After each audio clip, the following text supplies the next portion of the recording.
Olá, sejam bem-vindos, muito prazer. Estamos iniciando aqui na TV Capital, canal 9.1, mais uma edição do programa No Ar, com Márcio Aurélio e Roberto Barros. Agradecer a você que diariamente acompanha aqui na TV Capital o programa No Ar. Muito obrigado mesmo. Espalhe, divulgue, afinal de contas, aqui a gente ajuda você a pensar. Robertinho, quinta-feira, ontem Ceará passou nos pênaltis, Maracanã passou para a terceira fase. Isso aí foi uma surpresa, né, Márcio? Cara, mas fez dinheiro pro mais de um ano, se duvidar. Mais de 4 milhões. Exato. Mais de 4 milhões. Não foi tanto surpresa, Roberto, porque o time é bem arrumadinho e pegou times do mesmo porte. Entendeu? Não pegou logo um Flamengo de cara, entendeu? Um time nacional de cara, não. Aí eu fico, como torcedor do Ferroviário, aquela inveja branca. Queria que fosse o Ferroviário. O Ferroviário poderia ter chegado aí, sabe, Roberto? Não era difícil. Não, tivesse passado, ia com plenas chances contra o Ceilândia, né? O Maracanã tirou o Ceilândia, cara. Exato. E aí também o Ceará, que foi um jogo que parecia perdido, né, Márcio? O Ceará começou perdendo 2-0. Foi buscar, né? Em 10 minutos o Ceará empatou o jogo e passou nos pênaltis. Né? Então o jogo parecia perdido, acabou que o Ceará... E esse time do Confiança, ninguém dá nada, mas é um time chato, viu? Bem organizado, né? Bem organizado. Chato na expressão de falar que é um time arrumadinho, né? Isso, bem organizado. Então... Não tem grandes nomes, não é de um estado que tem uma tradição tão grande no futebol brasileiro, que é Sergipe, mas é um time arrumadinho. Tivemos também ontem a vitória de 2-0 do Flamengo sobre o Fluminense. 2-1. 2-1, perdão. Exatamente, perdão. 2-0 foi o do Corinthians. 2-0, o Corinthians venceu 2-0. Mas não passou. Pelo Barcelona em Guayaquil e pela terceira vez foi eliminado na pré-Libertadores. E detalhe, com um jogador a mais, o Corinthians, boa parte do jogo. Isso. Venceu por 2-0, mas não avançou, vai disputar a Sul-Americana, enquanto que o Barcelona de Guayaquil vai para o pote D. Fortaleza, da Libertadores, fase de grupos. O Fortaleza agora vai ter o sorteio, está na fase, no pote C. Né? Está no pote C. E a gente teve também, como você falou, o Flamengo deu 2-1 o primeiro jogo da final do Carioca. Vinha de 2-0, tudo belezinha, final do jogo, levou o gol. Então, 2-1 aí, ainda está em aberto o jogo, né? Está em aberto total o Campeonato Carioca. Agora eu não entendo como é que o Mano Menezes coloca o Hércules no banco, cara. Joga muito. O Hércules, que é um baita de um jogador, né? Saiu daqui, eu considero o time do Fortaleza do nível do Fluminense, se não for melhor, certo?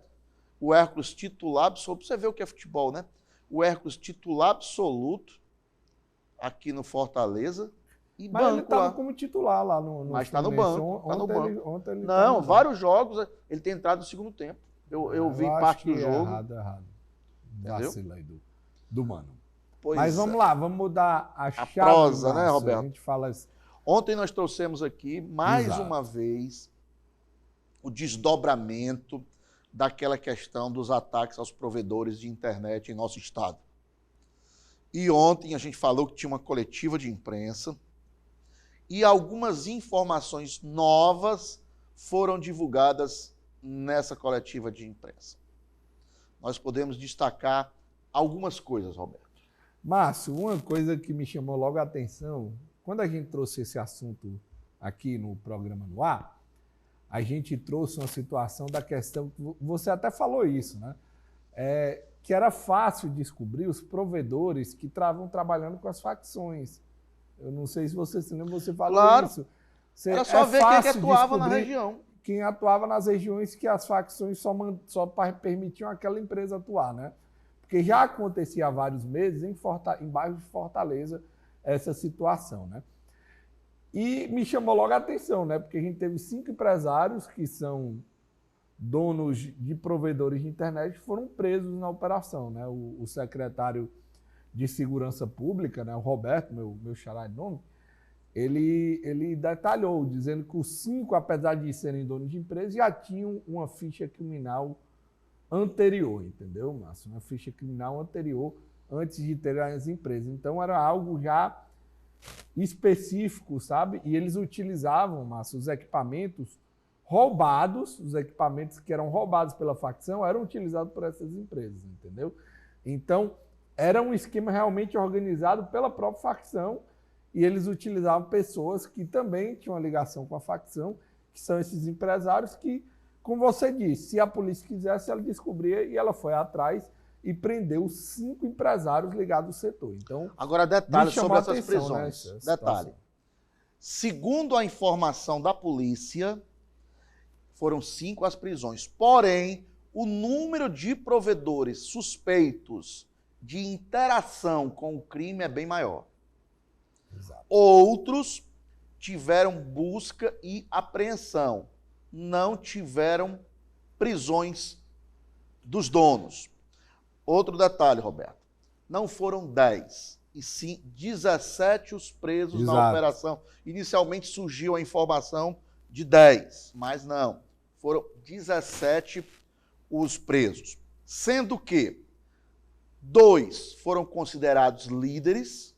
Líderes da facção. Detalhe, um de apenas 21 anos, que foi preso lá em São Gonçalo do Amarante. É muito novo, um cara desse. Já para esse deve ser ligado à situação que ocorreu lá no PECEM, né, mano? Isso. Não, tanto PECEM como Caucaia tinha ligação. Não, é porque São Gonçalo eu imaginei. Isso. Não, exatamente, tanto PECEM como São Gonçalo. E ele, segundo a matéria que... E segundo o próprio... Não, e também segundo o próprio delegado, ele ascendeu a liderança tão rápido porque nos últimos tempos ele era um dos que estavam à frente das extorsões. E aí galgou outros cargos dentro do crime. Então, um de 21 anos, o outro, que tem 30 e poucos anos, já estava preso. Como, Márcio? É tão recente esses acontecimentos? A história é a seguinte. Fim de semana passado, ele foi passear em Acaraú. Quando chegou em Acaraú, não sei dos detalhes, mas ele foi abordado em uma blitz. E lá descobriu que ele tinha um mandado de prisão. Em aberto, né? Em aberto. Aí ele foi preso e estava no presídio de Sobral, o regional de Sobral. E quando saiu essa nova prisão contra ele, foram dar na ordem dentro do presídio. Ele já estava preso por outro crime. Então pronto, os 2 que são considerados líderes são esses 2. Aí foram 5 donos de provedores. Como a gente estava falando. Né? Isso. E 10 pessoas que, digamos assim, não tinham cargo de chefia, estavam apenas participando, eram parte integrante do grupo. Certo? Então, nesse primeiro momento, nessa operação de ontem, 17 pessoas presas. Uma observação, uma já estava presa por outro crime. Certo? Outra informação, Roberto, e eu já disse aqui e vou repetir. Os provedores não se resumem a esses 5. As prisões que foram dos 5. Certo? E detalhe, e um desses presos, Roberto, segundo a polícia, ele usava o saber dele, a sabedoria dele nesse segmento para nortear todas as ações na parte técnica. Era o cara entendeu? Que... A inteligência técnica do grupo aí da facção tinha um cara que era ligado, que conhecia, provavelmente já trabalhava, né, com o setor, de acordo com o que o secretário falou, né, e o delegado e as pessoas envolvidas, e usava isso para fortalecer ou facilitar o trabalho da facção a atuar nessa área, né, Márcio? Exatamente. Então, Roberto e amigos da TV Capital, a questão é essa. Essa operação que foi ontem, tomara que seja o pontapé inicial. É exatamente isso. Não seja a reta final, e sim o pontapé inicial dessa corrida. Perfeito. Porque ela não para aí, né, Roberto? Ela não pode ser coisa de parar aqui. Não tem só 17 pessoas envolvidas quando você tem ataques gigantescos no PECEM. Quando eu falo ataque gigantesco, é porque foram ataques coordenados em várias regiões lá do PECEM. Não foi uma torre só que eles quebraram e pronto, não. Fez com que a internet, 95% das internets funcionavam ali no Porto PECEM e deixassem de funcionar, entendeu? Então, aí você vê a magnitude do ataque. Tivemos vários ataques na cidade de Caucaia. Vários ataques na cidade de Caucaia.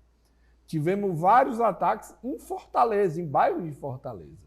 E em outras cidades. Tivemos ataques em Caridade, enfim. Horizonte teve bronca também. Essa série de ataques aí em várias cidades não podem ter sido feitas por 17 pessoas. Né? Então, é humanamente impossível. E é imprescindível a continuação. Isso. É imprescindível a continuação desse trabalho. Sabe?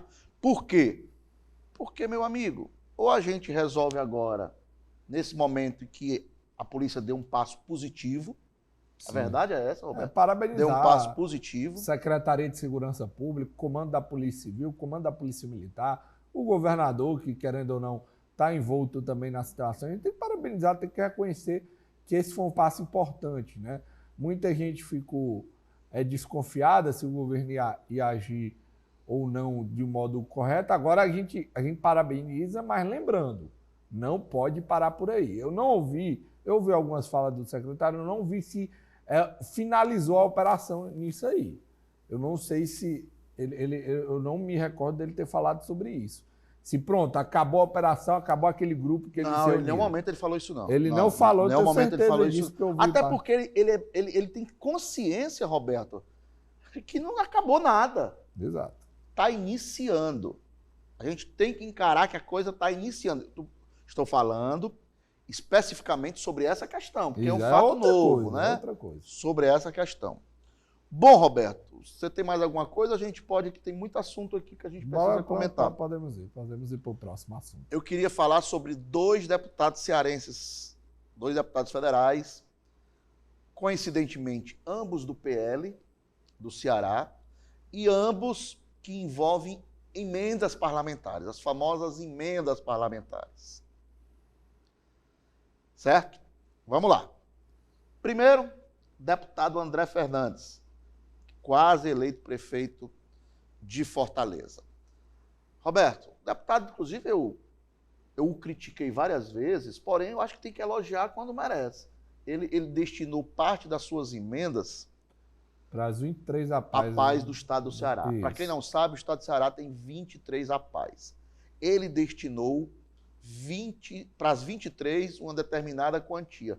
Se for igual a Iguatu, que é esse caso que nós vamos trazer, foi 150 mil. 180. Então, se for igual, não sei. Eu não sei. Talvez Fortaleza e outros. Mais, né? Não, mas Iguatu é uma das maiores, com certeza. É, uma das grandes. Não sei se é a maior. Então, assim, mas com certeza foi um repasse milionário. Exato. Né? Então, parabéns. Eu não sabia, deputado. Parabéns. Porque, às vezes, o senhor se comunica muito com a internet e esquece da imprensa convencional. Então, é o seguinte. O deputado foi ontem ao plenário da Câmara dos Deputados. Se quiser, eu posso trazer um pouco do histórico da situação. Relate aí o que foi que aconteceu com a emenda que ele destinou para a APAE da cidade de Iguatu. Antes desse fato, que é o fato final, por enquanto, da história, porque vai ter mais deliberações, o que aconteceu? Teve um vereador lá de Iguatu, Márcio, que foi para a mídia lá na região fazer uma denúncia que uma emenda no valor de R$180 mil enviada pelo deputado federal André Fernandes, que é de Iguatu, nascido em Iguatu, foi desviada e não foi utilizada, não chegou na APAE. A denúncia do vereador diz que esse dinheiro foi usado para pagar a folha de pagamento de Iguatu, pelo prefeito, na época, Edinaldo Lavó. Isso é a do denúncia, PSD. Essa é a denúncia do vereador do MDB lá de Iguatu. Certo. E a gente já tem detalhes. O que aconteceu? 2 figuras, né, ficaram logo em volta na desconfiança em relação a essa questão das emendas. Na época, o secretário de Finanças do município de Iguatu e a pessoa que cuidava da parte financeira da APAE. Ontem, a pessoa que cuida da parte financeira da PAI ontem não, na última terça-feira, esteve na Câmara Municipal de Iguatu, prestando esclarecimento sobre o assunto. Ela diz que o secretário, que inclusive é vereador atualmente lá em Iguatu, secretário de Finanças, ela disse que ele foi o responsável, que ela não viu a cor desse dinheiro, entendeu? Então, a situação está se escalando.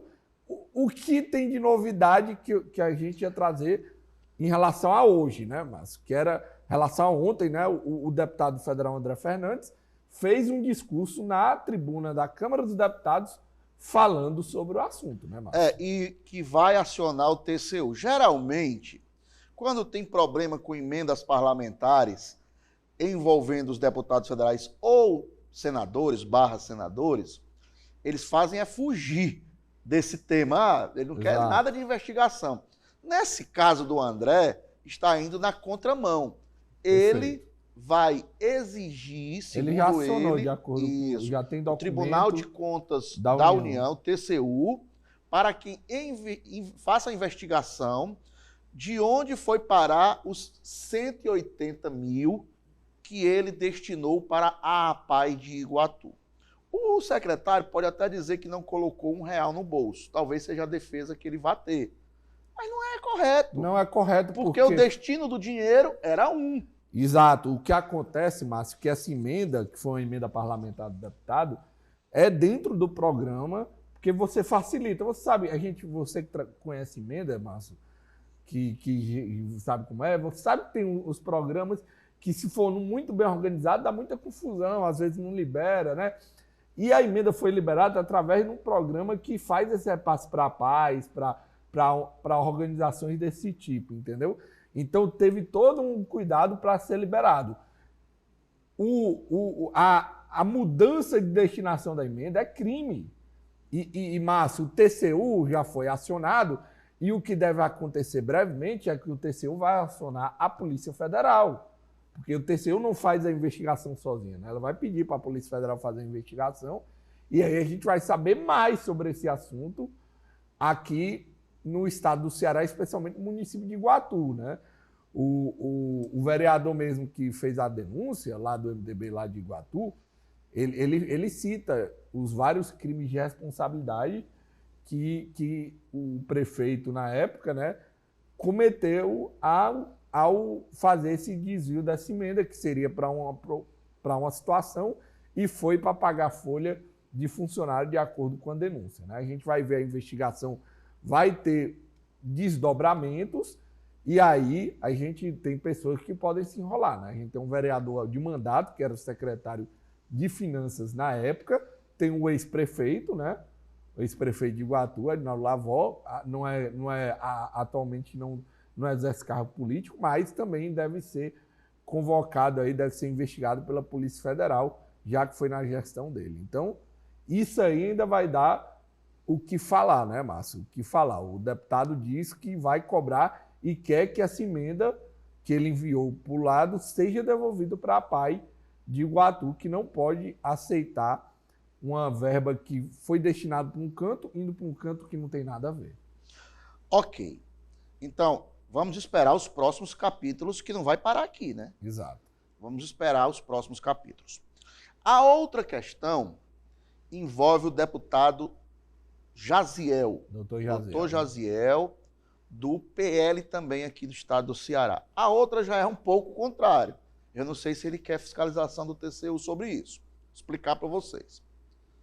Doutor Jaziel, nos anos de 2021 e 2022, ele já é na outra legislatura.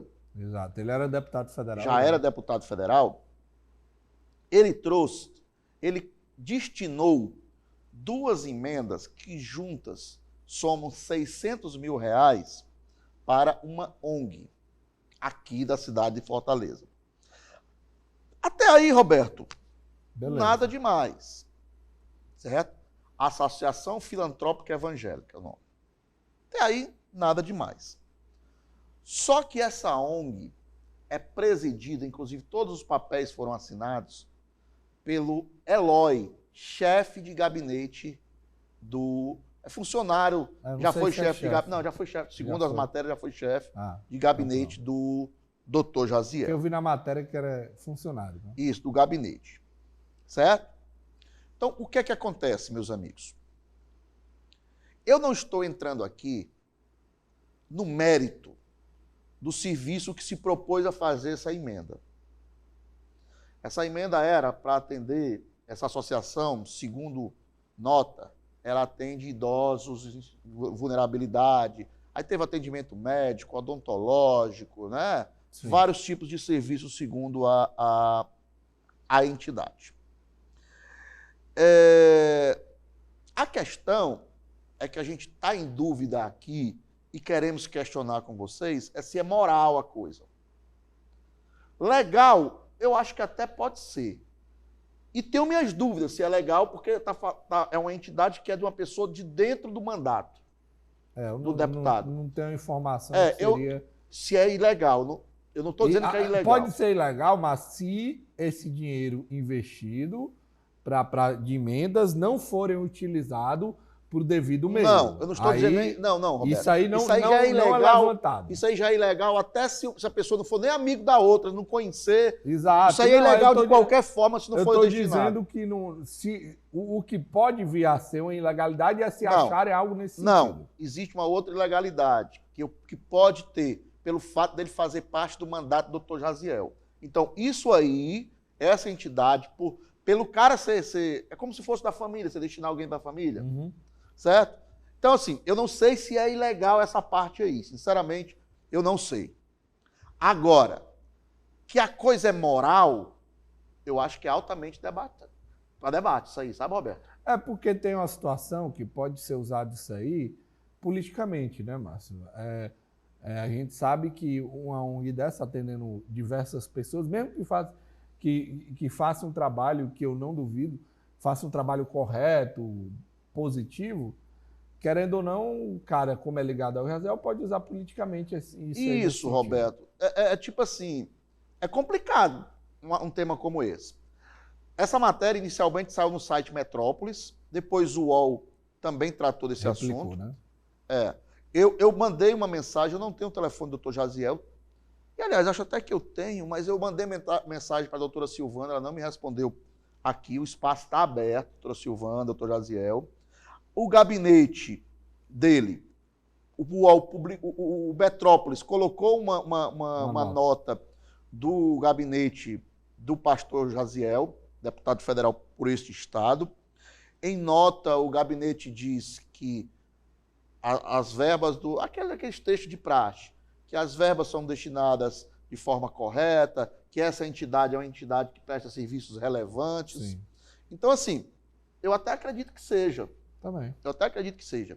A questão é saber se é moral isso, sabe? Não é nem só a legalidade, porque às vezes a legalidade tem que estar também aqui com a moralidade, sabe, Roberto? Porque a gente vê certas coisas que são legais, mas são imorais. São legais, mas são imorais. Né? Então, esse é o questionamento que aí eu levo para os senhores. O que é que vocês acham? É um questionamento, assim, interessante, né? Eu não estou aqui colocando culpa em ninguém, mas é uma notícia que a gente tem que trazer. Foi um fato relevante. Detalhe, ano 2021 e ano 2022, Roberto. Perfeito. Ainda na outra gestão, no caso, né? Exatamente. Foi dentro, na época, era Bolsonaro, né? Bolsonaro. Isso, que não tem nada a ver com o negócio. Não tem nada a ver. Isso aí são medidas dos parlamentares.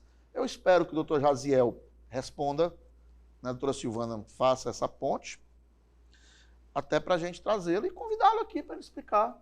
Sim. Certo? Vamos mudar a prosa, Roberto? Vamos sim. A gente teve, Márcio, chamou a atenção aí uma reunião, né, do secretariado. Agora, né? Amanhã e depois, sexta e sábado. Então vai estar rolando amanhã e depois reunião do secretariado do prefeito, né, Márcio? Está marcado começar 8 horas da manhã até às 18 horas, na sede do BNB, ali no Passaré, reunião do prefeito Evandro com os secretários. Bom, Roberto, eu sei que é muito no começo, né? O comecinho de março ainda, 2 meses. Dá para notar mudanças ou ainda é muito cedo para a gente querer isso? Eu não gosto de fazer a cobrança muito no começo, né? Eu acho que, claro, tem questões, por exemplo, o Evandro mandou uma reforma administrativa agora, criando 3 secretarias e desfazendo de outra, né? Desfazendo de órgãos aí da prefeitura, mas criando secretarias, né? Aí você pode criticar, né? A criação de novas secretarias, entendeu? Então isso aí você pode criticar. Agora, em relação a outras situações, não, né? Já tem, inclusive, algumas matérias, né, falando sobre a situação da falta de remédios nos postos de saúde, né? Saiu, enfim, mas nada que a gente vá culpar uma gestão que começou agora, né? Eu acho que tem que dar um tempo. O que a gente pode cobrar e culpar é essas situações que eu falei, né? De criação de novas secretarias e outras situações mais que envolve diretamente a gestão, uma decisão da gestão, né, Márcio? Roberto, é mais ou menos isso mesmo que você falou. Está muito cedo para qualquer coisa, certo? Agora, dá César o que é de César. Eu ouvi de várias pessoas que os primeiros meses da gestão do Evandro Leitão pareciam campanha política. O que é que eu quero dizer com isso? Que ele não parava. Exato. Muita coisa para organizar, né? Então, assim, ainda estava naquele pique todo, sabe? Isso é positivo. Mostrar serviço, né? Isso, eu acho isso positivo. Bom, realmente é cedo para a gente analisar a gestão do Evandro. Tem muita coisa para ser feita, certo? Nós temos aí ainda meio mundo de situações a serem resolvidas na Prefeitura de Fortaleza. Eu tenho certeza que ser prefeito dessa capital é um privilégio. Perfeito. É um privilégio, Roberto. Isso mesmo. E a gente vai estar aqui atento para as ações. Afinal de contas, nós moramos nessa cidade, nós amamos essa cidade, somos eleitores dessa cidade e temos total dever e total, digamos assim, Roberto, até para não ser injusto, nós temos, é o dever mesmo, sabe? Dever de cobrar. Compromisso também, isso, né? Com a população. Com e a o dever população de cobrar que as políticas públicas sejam aplicadas de forma corretas e que a gente não tenha os recursos do trabalhador, né? Que é o recurso de todos que e esse espaço que a gente tem aqui nos dá esse direito de ter esse dever, sabe? Essa obrigação de ter esse dever com a população, de fazer a cobrança para aqueles que têm como fazer, que é os que têm a caneta para assinar. Tá bom, Roberto? Tá bom. Vamos ficar por aqui? Queria agradecer, Márcio, todos que nos acompanham aqui no programa No Ar. Amanhã entrevista com o nosso amigo Alan da Cruz Vermelha, vai estar conosco aqui. Isso, amanhã a gente continua aqui o programa No Ar, aqui com o Márcio Aurélio e Roberto Barros, entrevistando o Alan da Cruz Vermelha. Um abraço a todos.